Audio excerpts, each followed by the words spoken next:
Dalam Formula 1, pemandu yang hebat sahaja tidak mencukupi. Selama lebih 70 tahun, para jurutera terus mencari. Walaupun kelebihan yang paling kecil yang boleh memberikan tambahan kelajuan kepada kenderaan mereka. Dan kerana itu, lahirlah beberapa ciptaan yang paling unik, paling bijak dan paling revolusioner dalam sejarah sukan permotoran. Daripada sebuah kereta Formula 1 yang mempunyai 6 tayar, sehinggalah kepada sebuah kenderaan yang menggunakan kipas besar untuk melekat di jalan raya. Dan itu baru sebahagian daripada apa yang akan kita bincangkan dalam video ini. Di sini kita akan bincangkan tentang ciptaan-ciptaan pelik dan perkara-perkara paling penting dalam Formula 1 yang mungkin anda belum tahu lagi. Tapi sebelum kita mulakan perbincangan, saya nak minta satu like daripada anda dan jangan lupa untuk subscribe saluran kita. Ini memang sangat membantu kami sebagai pencipta kandungan. Jadi, mari kita mulakan. Nombor 10. Brabham VT46B, kereta yang terlalu hebat untuk terus berlumba. Bagaimana kalau saya katakan ada sebuah kereta Formula 1 yang menyertai satu perlumbaan, menang dengan sangat mudah dan selepas itu tidak pernah berlumba lagi? Macam mustahil. Tetapi itulah yang sebenarnya berlaku kepada Brabham VT46B yang kini lebih dikenali sebagai kereta kipas. Pada akhir 1970-an, satu teknologi baru mula mengubah Formula 1. Beberapa pasukan mendapati bahawa mereka boleh menggunakan udara di bawah kenderaan untuk menghasilkan lebih banyak cengkaman di jalan. Sistem ini dipanggil ground effect. Kereta mempunyai cengkaman yang lebih kuat di trek. Ia boleh membelok dengan lebih laju tanpa memperlahankan kelajuan. Tetapi pasukan Brabham menghadapi masalah. Enjin kenderaan mereka terlalu lebar. Jadi mereka tidak dapat menggunakan reka bentuk yang sama seperti yang digunakan oleh pesaing mereka. Sebaliknya meniru orang lain, mereka mencari penyelesaian lain. Dan di sinilah muncul salah satu idea paling bijak dan paling unik dalam sejarah Formula 1. Reka Gordon Murray telah meletakkan sebuah kipas besar di belakang kereta. Ia bukan untuk menyejukkan enjin. Kerja sebenar kipas itu adalah untuk menyedot udara dari bawah kereta. Apabila kipas berpusing, udara di bawah kenderaan akan berkurangan. Disebabkan ini, kereta seolah-olah ditarik ke bawah ke arah jalan. Ia lebih melekat pada jalan, lebih stabil ketika membelok, lebih laju dalam hampir semua situasi. Secara ringkas, ia seperti kenderaan yang melekat pada jalan menggunakan kuasa yang tidak kelihatan. Dan apabila diuji dalam perlumbaan sebenar, keputusannya dapat dilihat dengan segera. Pada Grand Prix Sweden tahun 1978, Brabham menggunakan kereta kipas baharu mereka buat kali pertama. Yang memandunya ialah Niki Lauda, salah seorang pemandu terbaik pada zamannya. Dari awal perlumbaan, jelas ada sesuatu yang luar biasa. Sementara kereta lain menghadapi kesukaran di selekoh, Brabham nampaknya tiada masalah. Ia memasuki selekoh dengan lebih laju. Ia dapat menekan pedal pemecut lebih awal. Dan ia tetap terkawal walaupun pada kelajuan tinggi. Selepas perlumbaan, Lauda menang dengan jurang yang besar ke atas pesaingnya. Bagi ramai orang di paddock, mesejnya jelas. Brabham telah menemui sesuatu yang tidak dapat ditandingi oleh pasukan lain. Namun, bersama kejayaan itu datang kontroversi. Banyak pasukan membuat aduan kerana mereka percaya ia terlalu melampau. Funcar mempunyai kelebihan yang besar. Mereka takut ia mungkin akan mengubah keseimbangan keseluruhan kejohanan Formula 1. Daripada memanjangkan perbincangan, satu keputusan yang tidak dijangka telah dibuat. Pemilik Brabham, Bernie Ecclestone, telah memutuskan untuk tidak menggunakan kereta itu lagi. Jadi walaupun ia sangat laju, ia hanya menyertai Formula 1 sekali sahaja dan hanya menang sekali sahaja juga. Disebabkan ini, rekod Brabham VT46B menjadi luar biasa. Satu perlumbaan, satu kemenangan. Tiada kekalahan. Sehingga kini, ia masih merupakan salah satu kereta paling legenda dalam sejarah Formula 1. Bukan kerana ia paling lama memerintah, tetapi kerana ia menunjukkan sejauh mana idea kreatif boleh pergi apabila kejuruteraan dan keinginan kuat untuk menang digabungkan. Nombor 9. Tyrrell P34. Satu-satunya pemenang. 6 roda dalam Formula 1. Bila bercakap tentang Formula 1, biasanya kita fikir kelajuan pemandu lebih penting. Tetapi sebenarnya, banyak perlumbaan dimenangi kerana idea unik jurutera. Dan salah satu contoh paling unik ialah sebuah kereta Formula 1 yang mempunyai 6 tayar. Pada tahun 1976, sebuah pasukan yang dipanggil Tyrrell Racing telah memperkenalkan sebuah kenderaan yang kelihatan seperti datang dari fiction science. Pada pandangan pertama, nampak seperti ada yang tidak kena dengan reka bentuknya kerana bukannya 4 tayar tetapi 6 yang dipasang. Ia mempunyai 4 tayar kecil di bahagian depan dan 2 tayar biasa di bahagian belakang. Ramai yang menyangka ia hanyalah satu aksi publicity. Tetapi itu bukanlah kebenarannya. Otak di sebalik projek ini ialah Derek Gardner. Dia percaya bahawa terdapat masalah dengan tayar depan yang besar pada kereta Formula 1 pada masa itu. Pemerhatiannya sangat mudah. Semakin laju kenderaan, semakin banyak angin yang terkena pada tayar yang besar. Disebabkan ini, daya seretan aerodinamik atau kuasa yang menghalang kelajuan kereta akan meningkat. Jadi, dia memikirkan satu penyelesaian yang luar biasa. Bagaimana jika 2 tayar besar itu digantikan dengan 4 tayar yang lebih kecil? Dengan cara ini, kenderaan masih akan mempunyai cengkaman yang mencukupi di jalan raya. Tetapi, halangan terhadap angin menjadi lebih kecil. Dalam kata lain, cengkaman hampir sama tetapi seretan lebih sedikit. Dan yang mengejutkan, ia benar-benar berkesan. Idea ini bukan sahaja nampak bagus di atas kertas. Ia juga telah dibuktikan dalam perlumbaan sebenar. Pada Grand Prix Sweden 1976, 2 kereta 6 roda Tyrrell menamatkan perlumbaan di tempat pertama dan kedua. Ini adalah salah satu kejayaan paling tidak dapat dilupakan dalam sejarah Formula 1. Seluruh paddock tiba-tiba memberi perhatian kepada kereta yang luar biasa ini. Mereka membuktikan bahawa reka bentuk itu bukan main-main. Sepanjang musim 1976, kenderaan itu terus kekal kompetitif dan secara tetap mengutip mata menentang kereta-kereta yang lebih tradisional. Namun, walaupun konsepnya bagus, ada masalah yang tidak dapat diselesaikan oleh kejuruteraan. Tayar-tayar kecil istimewa yang digunakan ini hanya untuk satu pasukan sahaja. Disebabkan perkara ini, peneluar tayar tidak menjadikan tayar-tayar tersebut sebagai keutamaan untuk diperbaiki lagi. Sementara pasukan lain semakin maju, projek 6 roda itu perlahan-lahan ketinggalan. Bukan kerana reka bentuknya salah, tetapi kerana sukar untuk menyokong alat ganti khas yang diperlukan olehnya. Menjelang tahun 1977, Tyrrell akhirnya meninggalkan konsep tersebut sepenuhnya. Kemudian, Formula 1 melaksanakan peraturan yang mengehadkan semua kenderaan kepada hanya 4 tayar sahaja. Sehingga kini, peraturan itu masih kekal. Namun begitu, dunia sukan permotoran tidak pernah melupakan Tyrrell P34 kerana sehingga kini, ia masih satu-satunya kereta 6 tayar yang pernah memenangi satu Grand Prix Formula 1. Ini membuktikan bahawa kadang-kadang, idea yang kelihatan mustahil itulah yang memberikan kejutan terbesar dalam perlumbaan. Nombor 8. F-Duct. Celah undang-undang yang menjadikan McLaren lebih laju. Dalam Formula 1, bukan selalu yang mempunyai enjin paling kuat akan menang. Kadang-kadang kelebihan sebenar datang daripada satu butiran kecil yang hampir tiada siapa perasan. Dan pada tahun 2010, McLaren telah menemui sesuatu yang tepat seperti itu. Pada perlumbaan awal musim, pasukan lain perasan ada sesuatu yang pelik pada kereta mereka. Di bahagian lurus trek, ia lebih laju daripada kebanyakan pesaing. Enjinnya bukan lebih besar.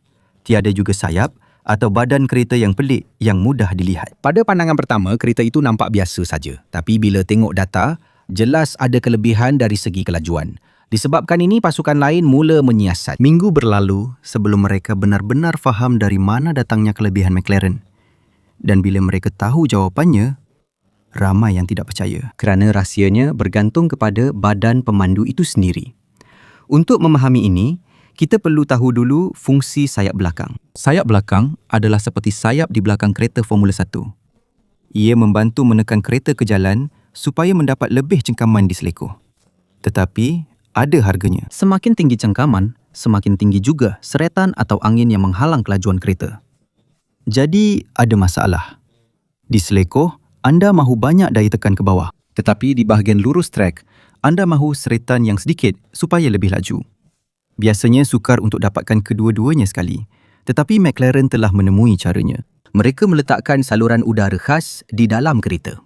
Apabila aliran udara normal, sayap belakang berfungsi sepenuhnya dan memberikan cengkaman maksimum. Tetapi apabila pemandu menutup satu lubang kecil berhampiran kokpit dengan kaki atau lututnya, arah aliran udara dalam sistem itu berubah. Kesan sayap belakang tiba-tiba berkurangan. Kurang seretan, kelajuan maksimum lebih tinggi. Apabila tiba masa untuk memasuki selekoh, pemandu hanya mengembalikan kakinya ke posisi asal. Serta-merta semua daya turun kereta kembali seperti biasa. Kedengaran mudah, tetapi konsepnya sangat bijak. Dan yang paling penting, ia sah mengikut peraturan. Pada masa itu, peranti aerodinamik yang bergerak adalah dilarang. Tetapi ada satu kelonggaran dalam peraturan. Badan pemandu tidak dianggap sebagai sebahagian daripada kereta. Jadi secara teknikal, mereka tidak melanggar sebarang peraturan. Apabila rahsia itu terbongkar, pasukan lain seperti Ferrari dan Red Bull segera membuat versi mereka sendiri. Namun, sistem asal McLaren tetap yang paling berkesan. Tidak lama kemudian, FIA juga menyedarinya. Mereka mendapati kelonggaran ini terlalu luar biasa. Jadi selepas musim 2010, mereka mengubah peraturan dan melarang sebarang sistem yang menggunakan badan pemandu untuk mengubah prestasi aerodinamik kenderaan. FDUC hanya bertahan selama setahun sahaja. Namun, dalam tempoh yang singkat itu, ia menunjukkan sejauh mana jurutera Formula 1 sanggup pergi dalam mencari walaupun kelebihan yang paling kecil. Kerana kadang-kadang, perbezaan antara menang dan kalah bermula dengan hanya menutup lubang kecil dengan lutut. Nombor 7. Cooper T43. Reka bentuk yang mengubah Formula 1 selama-lamanya. Sekarang, sudah menjadi perkara biasa bagi kita untuk melihat enjin kereta Formula 1 di belakang pemandu. Tetapi ada masa dahulu di mana semuanya adalah sebaliknya. Pada tahun-tahun awal Formula 1, hampir semua kenderaan mempunyai enjin di hadapan. Inilah reka bentuk yang digunakan oleh seluruh industri dan kerana ia telah lama diamalkan, hampir tiada siapa yang mempersoalkan sama ada cara yang lebih baik. Namun pada tahun 1958, sebuah pasukan kecil dari Britain mencuba sesuatu yang berbeza. Dan mereka mencuba sesuatu yang berbeza. Nama kereta mereka ialah Cooper T43. Sebaliknya daripada meletakkan enjin di hadapan, mereka meletakkannya di belakang pemandu. Pada mulanya, ramai orang tidak yakin. Sebenarnya, ia bukanlah kereta yang paling berkuasa di grid. Ia juga bukannya mempunyai aerodinamik terbaik. Tetapi ia mempunyai satu kelebihan yang sangat penting. Keseimbangannya lebih baik. Oleh kerana enjin berada di belakang, beratnya lebih tertumpu berhampiran tayar yang menolak kenderaan ke hadapan. Cengkamannya lebih baik, lebih pantas membelok, lebih mudah dikawal. Dan kerana tiada lagi enjin besar di hadapan, keseluruhan kenderaan menjadi lebih kecil dan lebih ringan. Pada trek yang banyak membelok, kesannya cepat dirasai. Sementara kereta enjin hadapan yang lebih besar sukar membelok, Cooper lebih pantas dan lincah. Ia perlahan-lahan membuktikan bahawa kebiasaan bukanlah segalanya. Apa yang lebih penting ialah apa yang lebih berkesan. Tidak semua orang terus menerui perubahan. Ramai nama besar dalam Formula 1 masih memilih reka bentuk lama. Salah seorang daripadanya ialah Enzo Ferrari. Bagi beliau, meletakkan enjin di belakang adalah satu kesilapan. Namun buktinya semakin kukuh dari semasa ke semasa. Pada tahun 1959 dan 1960, Cooper memenangi kejohanan dunia pemandu. Pandangan seluruh sukan itu tiba-tiba berubah. Idea yang dahulunya dianggap pelik kini menjadi standard baharu. Satu demi satu pasukan lain beralih kepada reka bentuk enjin belakang. Dan menjelang awal 1960-an, hampir tiada lagi pasukan serius yang menggunakan enjin di hadapan. Sejak itu hingga kini, semua kereta Formula 1 moden mengikuti konsep yang sama. Jadi walaupun ia tidak sepopular ciptaan lain dalam senarai ini, mungkin inilah salah satu yang paling penting. Kerana ia bukan sahaja mempercepatkan sebuah kenderaan, ia telah mengubah arah seluruh Formula 1 selama-lamanya. Nombor 6. Ferrari 640. Kotak gear yang mengubah Formula 1 selama-lamanya. Sekarang adalah perkara biasa bagi pemandu Formula 1 untuk menukar gear menggunakan pedal kecil di belakang steering. Hanya dengan satu gerakan jari, kereta terus menukar gear. Tapi dulu, keadaannya sangat berbeza. Selama hampir 40 tahun, pemandu perlu melepaskan satu tangan dari steering setiap kali mereka menukar gear. Semasa kenderaan bergerak laju, mereka perlu menekan clutch, mengalihkan tuil gear dan kemudian melepaskan clutch semula. Dan selalunya, mereka melakukan ini ketika sedang membelok, bersaing dengan kenderaan lain atau memandu di atas jalan yang basah. Satu kesilapan kecil saja boleh menyebabkan masalah besar. Kotak gear boleh rosak, boleh kehilangan kedudukan dan kadang-kadang boleh hilang peluang untuk menang. Jadi pada tahun 1989, Ferrari memperkenalkan satu teknologi yang benar-benar mengubah cara memandu dalam Formula 1. Ini ialah Ferrari 640, kereta Formula 1 pertama yang menggunakan kotak gear pedal shift separa automatik. Sebagai ganti gear lever, dua pedal kecil diletakkan di belakang steering. Bila anda mahu naik gear, anda tarik satu pedal. Bila anda mahu turun gear, anda tarik pula yang satu lagi. Tiada lagi gear stick. Tiada lagi perlu lepaskan steering. Tiada lagi pergerakan rumit semasa berlumba. Lebih pantas, lebih mudah dan lebih selamat. Sistem ini adalah salah satu projek jurutera terkenal John Barnard. Tujuannya adalah untuk membuat pertukaran gear menjadi lebih pantas dan mengurangkan kesilapan yang dilakukan oleh pemandu. Namun, seperti banyak teknologi baru, tidak semuanya sempurna pada mulanya. Dalam perlumbaan awal, Ferrari 640 sering menghadapi masalah. Elektronik dan sistem hidrauliknya masih baru pada masa itu. Dan disebabkan oleh haba yang melampau, getaran dan tekanan dalam Formula 1, ia sering rosak. Banyak kali Ferrari tidak dapat menamatkan perlumbaan kerana kegagalan kotak gear. Namun, sepanjang musim berlalu, jurutera-jurutera perlahan-lahan membaiki masalah-masalah tersebut. Dan apabila sistem itu menjadi boleh dipercayai, semua orang dapat melihat potensi sebenarnya. Pertukaran gear menjadi lebih pantas, kurang masa terbuang, dan pemandu boleh lebih fokus kepada pemanduan. Kelebihannya sangat besar, sehingga tidak lama kemudian, pasukan lain mula menghasilkan versi mereka sendiri. Dalam hanya beberapa tahun, hampir semua pasukan Formula 1 juga menggunakan kotak gear pedal shift.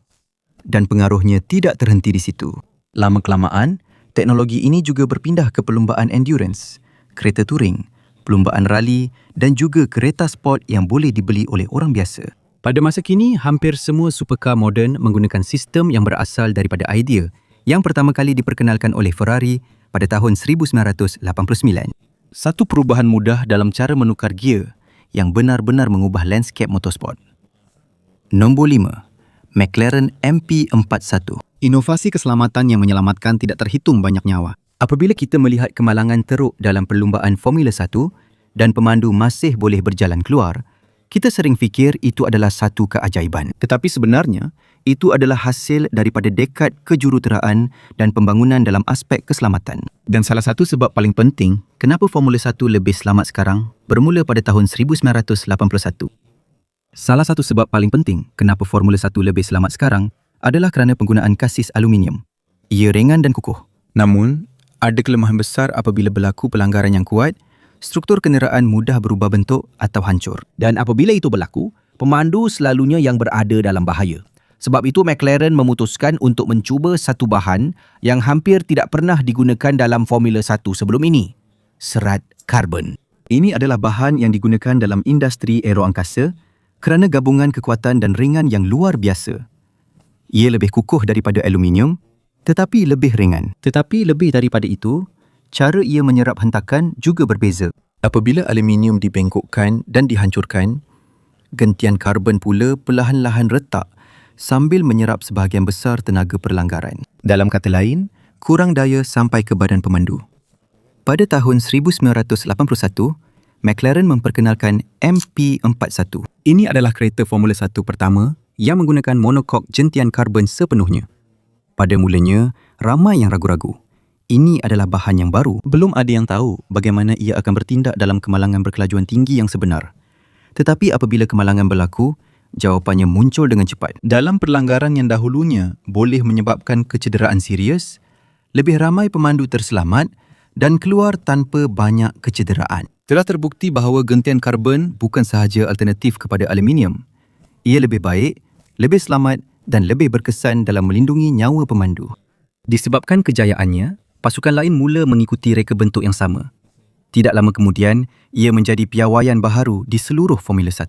Sehingga kini, semua kereta Formula 1 menggunakan sel survival gentian karbon. Sebelum sebuah kereta dibenarkan menyertai perlumbaan, ia mesti lulus ujian pelanggaran ketat daripada FIA terlebih dahulu. Dan apabila kita melihat pemandu dapat keluar dari kemalangan yang sangat dahsyat, ada kemungkinan besar salah satu sebabnya ialah sesuatu yang pertama kali diperkenalkan oleh McLaren MP41. Ini bukanlah ciptaan terpantas dalam Formula 1. Ia juga bukan yang paling berbeza. Tetapi mungkin ini adalah salah satu yang paling penting. Kerana selain daripada hanya memberikan kelajuan, ia memberi peluang kepada ramai pemandu untuk pulang ke rumah dengan selamat. Nombor 4. DRS. Butang yang mengubah aksi memotong selama-lamanya. Dalam Formula 1 menjadi pantas sahaja tidak mencukupi. Anda juga perlu memotong lawan anda. Dan itulah sebenarnya masalah besar dalam Formula 1 moden.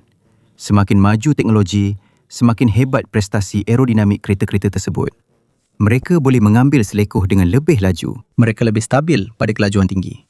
Tetapi, ada harganya. Apabila sebuah kereta terlalu rapat dengan kereta di hadapannya, aliran udara yang diperlukan untuk mendapatkan daya turun yang mencukupi akan terganggu. Akibatnya, kereta itu kehilangan cengkaman. Tayar menjadi lebih panas dan sukar untuk kekal rapat dengan lawan. Dalam erti kata lain, walaupun pemandu laju, masih sukar untuk memotong. Selalunya perlumbaan berakhir dengan barisan panjang kereta yang hampir tiada pertukaran posisi. Jadi pada tahun 2011, Formula 1 memperkenalkan satu sistem yang dipanggil DRS atau Sistem Pengurangan Seretan. Ideanya sangat mudah.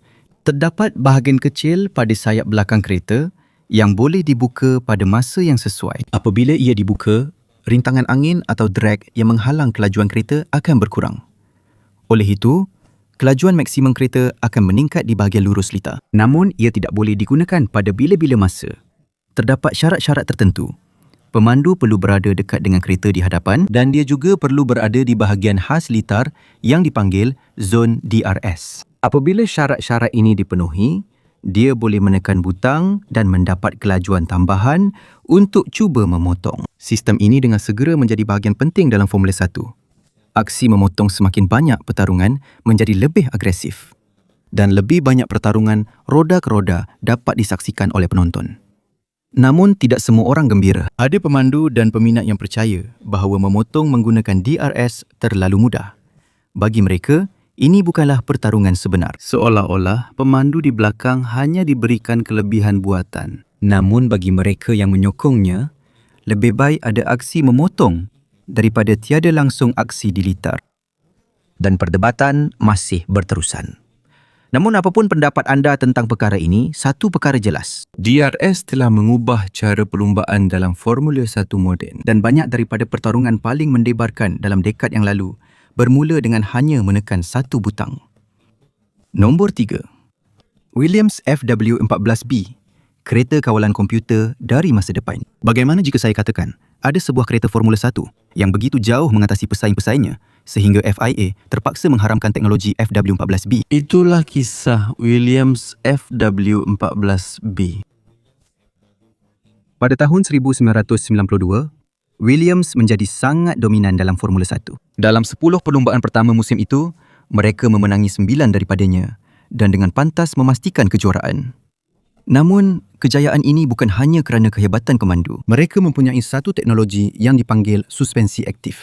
Dalam kenderaan biasa, badan kereta secara semula jadi bergerak. Apabila memecut, membrek atau membelok, masalah ini boleh menjejaskan aerodinamik dan prestasi.